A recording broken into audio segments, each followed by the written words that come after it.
Hello guys, তো আজকে আমি রিভিউ করবো হচ্ছে বড়ে মিয়াঁ ছোটে মিয়াঁ। সিনেমাটা অনেক দিন আগে রিলিজ করেছে, বাট আমার দেখেও ওঠেনি কোনো একটা কারণে। কারণ আমাকে অনেক বন্ধুরা বলেছে সিনেমাটা ভালো করেনি, তো আমি ওর থেকে বেটার ভেবেছিলাম যে আমি মির্জা দেখে নিই। দেন আমি ময়দান দেখেছি। দেন ভেবেছিলাম যে বড়ে মিয়াঁ ছোটে মিয়াঁ হলে কি দেখবো, বাট দেখতে যাওয়া হয়নি। তো আমি একটা বন্ধুকে চাইলাম একটু আগে যে তুই সিনেমাটা দে, আমি দেখবো। তো আমি সিনেমাটা সে পাঠালো, আমি দেখলাম। কিছু জায়গায় আমি স্কিপ করে করে দেখেছি, কারণ কিছু কিছু জায়গায় আমার পছন্দ ছিল না। আবার কিছু কিছু জায়গায় আমি অ্যাকশন, স্পেশালি যে অ্যাকশন সিনগুলো আমার ওগুলো দেখতে খুব ভালো লাগে, কারণ ওগুলো খুব ওয়েল ডিজাইনড।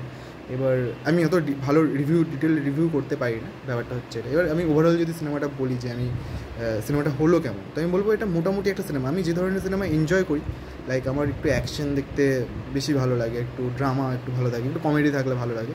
তো সেই সব জিনিসপত্রগুলো আমি পেয়েছি। এবার আমি একটা সিনেমা এনজয় করার জন্য যাচ্ছি, আমি অত জিনিস নোটিস করি না। আমি যখন সিনেমাটা দেখছিলাম ফোনের মধ্যে, আমি অত জিনিস নোটিস করছি না যে কী পড়ে আছে, কী করছে না করছে, আমি এত জিনিস নোটিস করি। আমি জাস্ট ওভারঅল দেখি যে আমি এনজয় করতে পারছি সিনেমাটা, আমার সিনেমাটা ভালো লাগছে কিনা। তো আমি বলবো আমি বড়ে মিয়াঁ ছোটে মিয়াঁ একটু হলেও এনজয় করেছি, মানে ওরকম খুব একটা ভালো লেভেলের এনজয় করিনি। যদি পজিটিভ দিকগুলো বলি, এই সিনেমার পারফরমেন্সের দিক থেকে পৃথ্বীরাজ সুকুমার ভালো পারফরমেন্স দিয়েছে। রোহিত বসরয় খুব ভালো পারফরমেন্স দিয়েছে। অক্ষয় কুমারকে আমার ভালো লাগে, এখানেও মোটামুটি ভালো পারফরমেন্স দিয়েছে। আর টাইগার শ্রফের কথাটা না বললেই নয়, আমার পারফরমেন্সটা মানে ঠিকঠাক লেগেছে। লাইক ও যেরকম প্রতিটা সিনেমায় অ্যাক্টিং করে, সেম এই সিনেমাতেও একই রকম করেছে। আর মানুষের চিল্লার ঠিকঠাক, মানে জানি না কেন কী কারণে এই সিনেমাটাতে নিয়েছে, বাট ঠিক আছে, যখন নিয়েছে আমি তাকে দেখতে হয়েছে, আমার লেগেছে। মানে ওই খারাপ লেগেছে, মানে একদম উড়িয়ে দিতে হবে এরকম কোনো ব্যাপার নেই। এবার যদি সেকেন্ড পজিটিভ দিক বলি, সেটা হচ্ছে এই সিনেমার অ্যাকশন কোরিওগ্রাফিটা দারুণ হয়েছে, ঠিক আছে।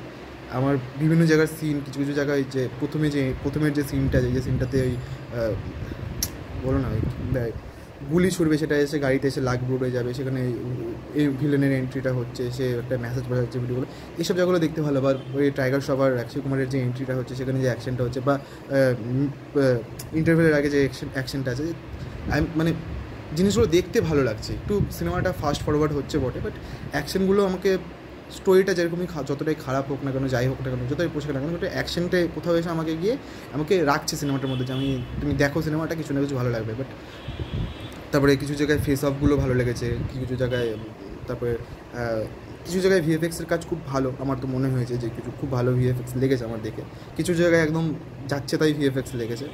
তারপরে ওই টাইগার শ্রফের ওই অক্ষয় কুমারের উড়ে গিয়ে হেলিকপ্টার ধরাটা, মানে কিছু কিছু জায়গা খুব বাজে লেগেছে, কিছু কিছু জায়গা খুব ভালো লেগেছে। তো ওভারঅল যদি আমি সিনেমাটাকে রেটিং করতে হয়, তাহলে আমি সিনেমাটাকে 10-এ 5 দেবো। কারণ এই সিনেমাটাকে ফেলে দেওয়ার মতো সিনেমা একদমই নয়। এই সিনেমাটা তুমি যদি একবার দেখো, অত মাথায় অত কিছু না নিয়ে, মানে তুমি জাস্ট ভাবলে যে আমি সিনেমাটা দেখি কেমন হয়েছে না হয়েছে, এত ভেবো না যে কী হয়েছে না হয়েছে, এত স্টোরি ডেপথে যাওয়ার দরকার নেই। জাস্ট দেখো, প্রথম থেকে লাস্ট পর্যন্ত দেখো, তুমি এনজয় করবে সিনেমাটা, মোটামুটি হলেও এনজয় করবে। মানে ওই উড়িয়ে দেওয়ার মতো, ফেলে দেওয়ার মতো সিনেমাটা একদম হয়নি। তো এই ছিল আমার এই রিভিউ। যদি ভালো লেগে থাকে, লাইক, শেয়ার অ্যান্ড সাবস্ক্রাইব।